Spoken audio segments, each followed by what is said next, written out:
Buenos días, mi nombre es Johnny Julcobán Caramecuna, estudiante de la carrera de Derecho en la modalidad para gente que trabaja. Bueno, decidí estudiar Derecho porque es lo que me apasiona, es una de las carreras a través de las cuales creo que puedo aportar a que la sociedad vea con otro rostro la justicia peruana, que la sociedad sienta que a través de los doctores en leyes puedan tener la confianza de que vamos a defender su justa causa. Entonces, si bien es cierto el derecho es muy amplio, dentro de ello hay un sinfín de ramas. Lo que yo he creído conveniente es especializarme en lo que es derecho penal. Y para yo poder especializarme en esta rama debo entender qué es el derecho penal. Entonces, el derecho penal es una rama o una parte del derecho público que protege las garantías individuales a través de la imposición de leyes a quienes realicen u omiten acciones establecidas dentro del marco de la ley. ¿Cuál es la aplicación del derecho penal? Se vale de la previsión y la imposición de penas y medidas de seguridad a aquellas personas que infrinjan o cometan actos en contra de la ley.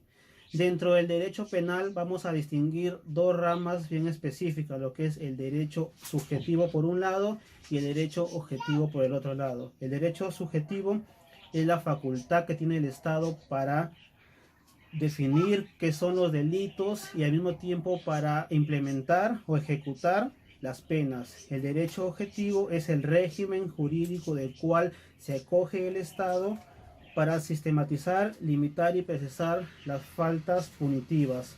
Es todo esto en cuanto al derecho penal, por lo cual mi motivación a especializarme dentro de esto. Espero que esta aclaración les sirva de inspiración y podamos ser más dentro del campo de derecho. Muchas gracias.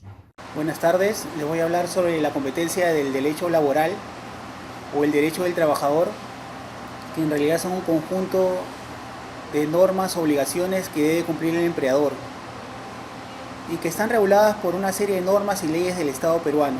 En el Perú, las instituciones que están encargadas de velar por los derechos del trabajador son el Ministerio del Trabajo, la Superintendencia Nacional de Fiscalización Laboral, o llamada SUNAFIL, el Poder Judicial, bueno, el Poder Judicial a través de todos de sus juzgados laborales y otras salas.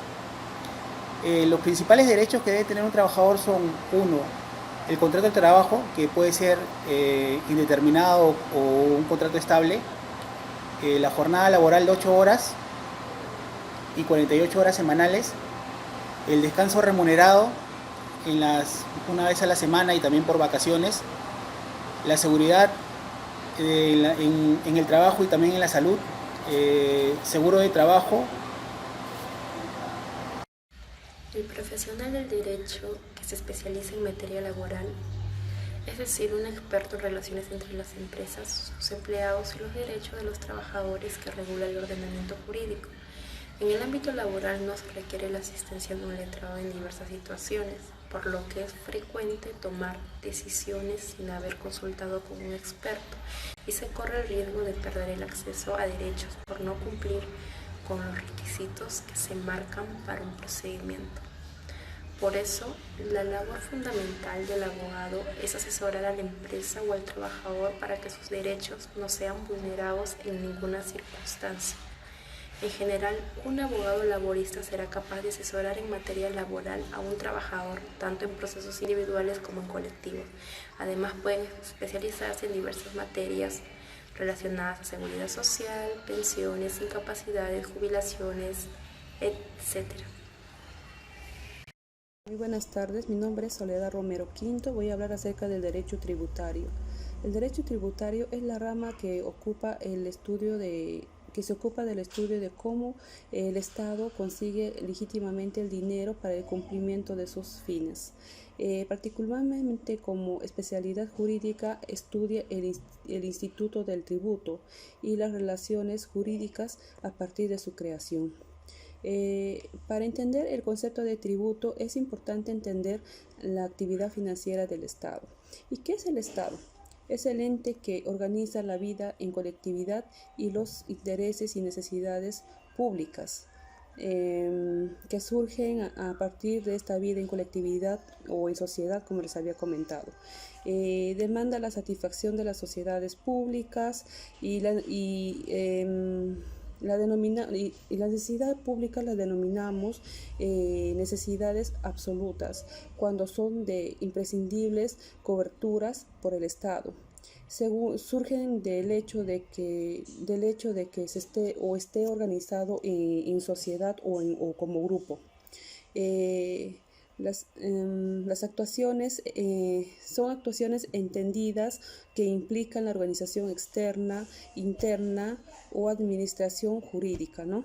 Estas áreas las asume el Estado con un rol propio, ¿no? Protagónico, para cumplir sus necesidades de satisfacción como tanto, ¿no? Gracias. Buenas tardes, mi nombre es Carlos Florian, soy estudiante de la carrera de Derecho. El día de hoy vamos a hablar sobre el derecho civil. El derecho civil es la parte fundamental del derecho obligado. ¿Cuáles son las partes fundamentales del derecho civil? El derecho a los sujetos, más conocido como derecho a las personas, el derecho a los bienes, también conocido como los derechos reales, el derecho a las actividades jurídicas, donde se incluyen negocios jurídicos, el derecho a la familia, el derecho de sucesiones, el derecho a los contratos y el derecho a las obligaciones. El derecho civil tiene dos grandes significados en el mundo occidental. Un primer significado es que el derecho civil tiene un valor histórico-cultural. El derecho civil es producto de 2000 años de historia desde el derecho romano. Luego vienen otros ordenamientos jurídicos, otros países que han desarrollado el derecho romano, y en el Perú ha habido una influencia muy importante en ordenamientos jurídicos europeos. El Código Civil de Francia, el Código Civil alemán, el Código Civil italiano y el Código Civil portugués. Por otro lado, el derecho civil tiene un segundo significado. El derecho civil es un conocimiento. El derecho civil construye categorías o conceptos jurídicos muy importantes, como los sujetos, como las actividades jurídicas y las situaciones jurídicas.